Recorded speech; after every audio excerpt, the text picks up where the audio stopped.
Bismillahir Rahmanir Rahim. In the name of Allah, the Beneficent, the Most Merciful. I'd like to welcome you, dear viewers, to another in our series, The Forces of Evil. Assalamu alaikum wa rahmatullahi wa barakatuh. May Allah's peace and blessings be on each and every one of you. Dear viewers, we have been looking at the sources of evil, the concept of evil, the concept of good and its relationship in this world. Why, if there is a good God, God is good, He's all-powerful, why is there evil? And we said that the good which comes out of that evil is why that evil is, not for the evil itself. And we spoke about knowledge of good related to knowledge of evil, that without understanding what is evil, we can't really grasp what is good.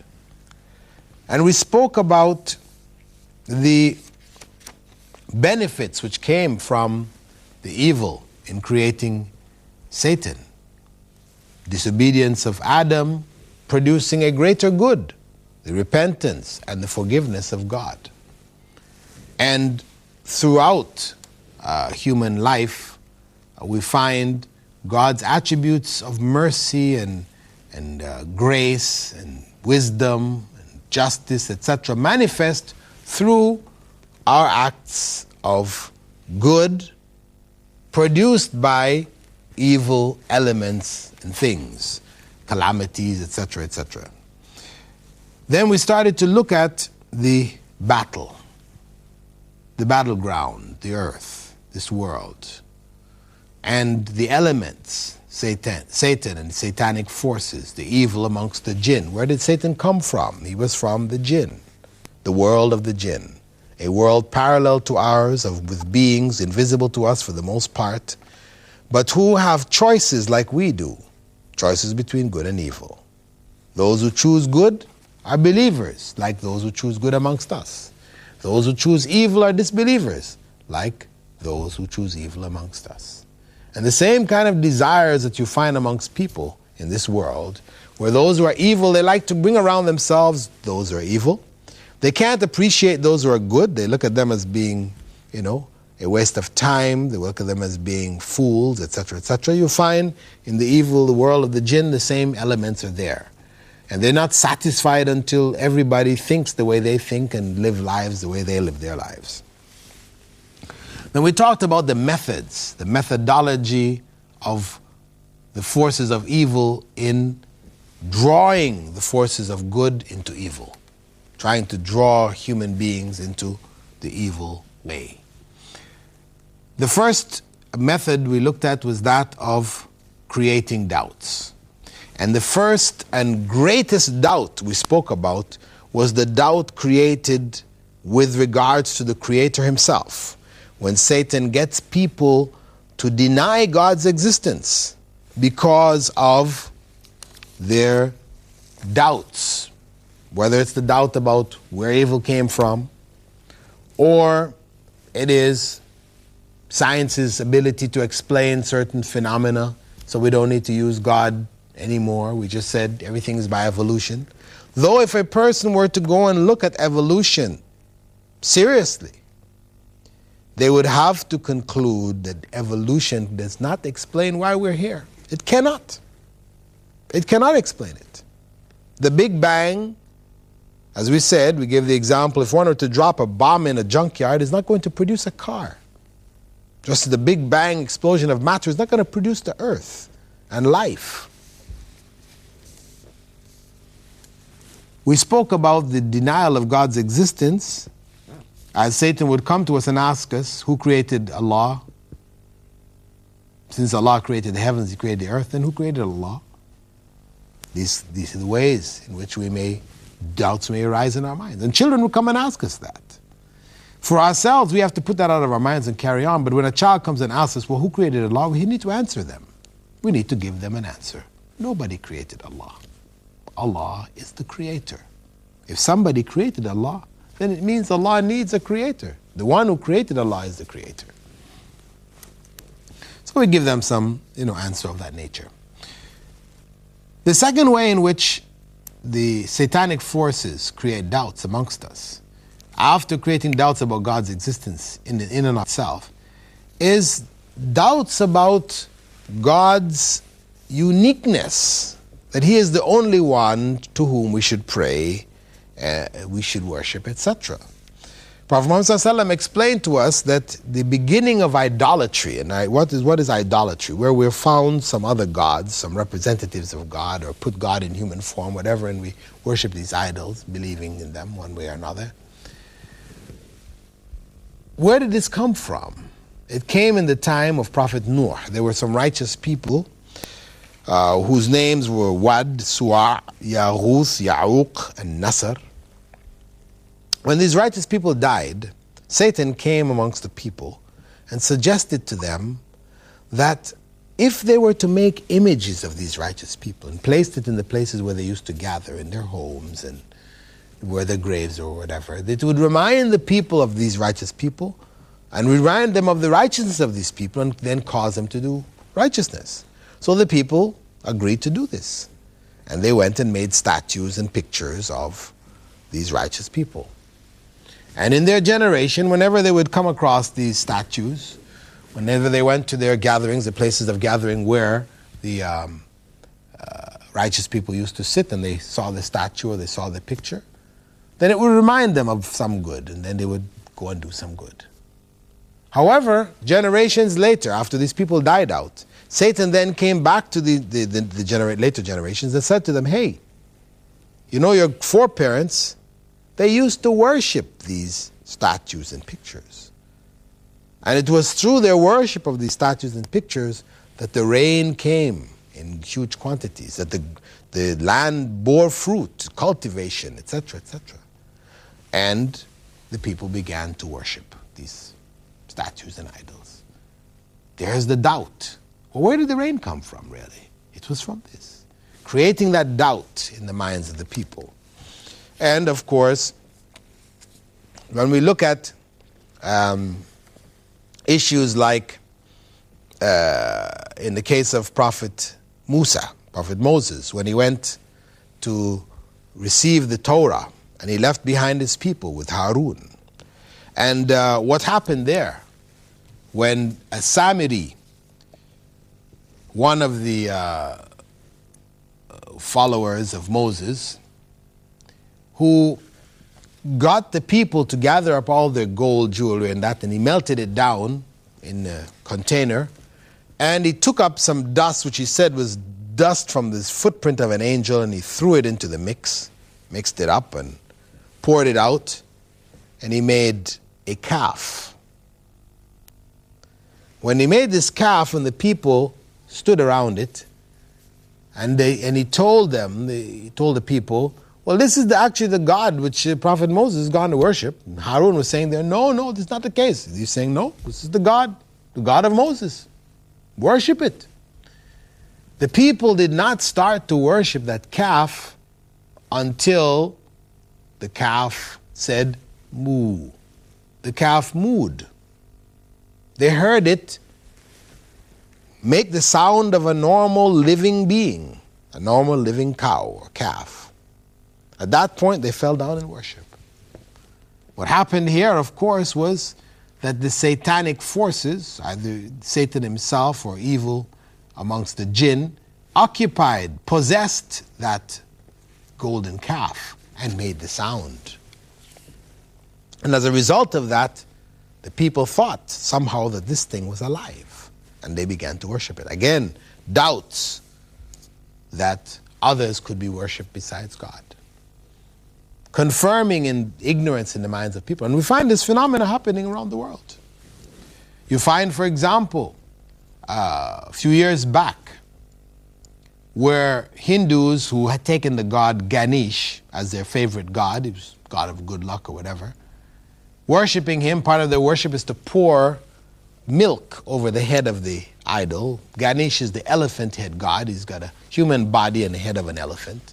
They'll pour milk on the top of it. And what they found in India and here in the Emirates and in the temple in London, etc., is that on one day, when they were pouring the milk, they found that the milk was being absorbed in the mouth of that idol. And when they started to put it right by the mouth, they found it was going in, as if the idol was drinking the milk. Now, scientists in India said, oh, this is just capillary action, the stone idols, because the little of holes and the molecules not that tight. There are spaces between the stone that allows this milk to go in, and it sucks what's behind it, and explanations. But the reality is that it didn't only happen with their stone idols. It happened with the metal ones too. Didn't explain it. Why it just happened on that day and not the day before or the day after. Again, that confirmed in the minds of those who worship Ganesh that Ganesh was a true God. Another one who could be worshipped besides God. Bring some good luck in your life. Get a Ganesh idol. Well, the reality is that the jinn, evil amongst the jinn, had occupied and possessed these idols throughout the world. And this was a part of a plot to confirm falsehood in the minds of the people as being true. Doubts, modern people, modern Indians being exposed to Western thought and other parts of the Western world and Western, knowledge, etc., start to have doubts. You find more and more doubts about worshipping these idols. You find young people are rejecting it. Why? They can see something wrong here. So, what can bring them back into line is a miracle, what appears to them to be some kind of a miracle. So, in this way, doubts were created in the minds of the people into thinking that this in fact is a God, so they continue to worship others besides Allah. The third area where the believers themselves become sectarian, splitting off and falling into different beliefs, over doubts about the existence, for example, of Satan himself. If you look into Christian theology today, much of the Christian theologians don't even believe in Satan anymore. This is just a personification of the forces of evil, they will say. It's not as an individual, doesn't exist. Not really. And you have so many other religions saying it's just a force of evil. It's just an element, an evil element. But, not a person, not an individual, not a personality. This is one of the ways we deny even Satan's existence. And, of course, there's denial of the angels and the world of the jinn, denials of the prophets, denial of the judgment. In these areas that satanic forces can come and create doubts in people's minds, denying the prophets. You have people where they call deists, where they say, okay, God created the world, but he left it to run by itself. What does God need to get involved in our world for? He just created it and left it to run. So whatever religions we make up, it's all fake. It's all fake, made up. There's no religion. God didn't communicate his will to us. The prophets, they're fakes, not true people. This is part of the doubts created in the minds of the people, which will lead them then to make up their own forms of worship. And of course, these forms of worship may end up, most of them will end up deviant, worshiping other than Allah. And Allah tells us in the Quran, we have indeed appointed for every prophet an enemy, devils among humans and the jinn, inspiring one another with beautiful, deluding speech. This is the reality. And if your Lord had so willed, they would not have been able to do it. So leave them alone with their fabrications. It is by Allah's will that the jinn are able to do this.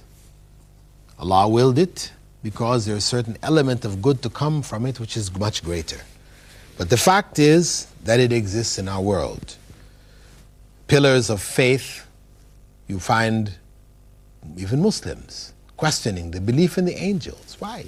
Angels, Science has explained all the things that angels used to be, it's believed that angels used to do. We now have gravity, we now have magnetism, we now have a variety of different forces, Newton's laws and Einstein's theories and all these things to explain away what's happening here. So, angels, we don't need them anymore. Angels were around when we didn't know what were the causes of these things. But in denying the angels, one denies the world of the jinn. And in denying the world of the jinn, one really denies that whole essential principle of evil in our world. And then it becomes what you and I perceive as individuals. What is good is what you perceive to be good. You know, what is good relative to yourself, which may not be good relative to somebody else, you know. How do we establish criterions for good and evil? We are lost. Without believing in the prophets and the revelation which they brought and the guidance which they brought for humankind, then we left to ourselves are lost. Because what is good today becomes evil tomorrow. What's evil today becomes good tomorrow. This is how it is. In China, for example, gambling. When communism came in, it looked at gambling as a major evil. It should be wiped out, stamped out, you know, destroyed completely. It's a decadent, materialistic, capitalistic system. So it was banned totally. But today, the biggest industry there in China, pulling in billions of dollars, is the national lottery. Betting, gambling has become a way of life. Similarly, in the West, you know, when we consider pornography is evil. Years ago, it was totally forbidden, no nakedness, but now you can buy a national newspaper, The Sun in England. You can buy this newspaper, and second page, you've got a naked woman in front of you. Pornography has become mainstream, acceptable. Movie channels, you know, you have channels there where it's just corruption and pornography, you know, all-night channels, and children are exposed. And the internet, what's coming on over the internet, so much corruption. You know, anybody who checks his mailbox, you know, every day you'll get at least 10, 15 mails just offering, you know, pornography and corruption and et cetera, et cetera. Where is this coming from? This is coming from the world of the jinn and the evil forces. Forces that seek to promote corruption, because it is in corruption that we stay away from God, that we are kept away from God. So denial of the angels, denial of the jinn, denial of the prophets, and ultimately denial of the judgment. There is no judgment.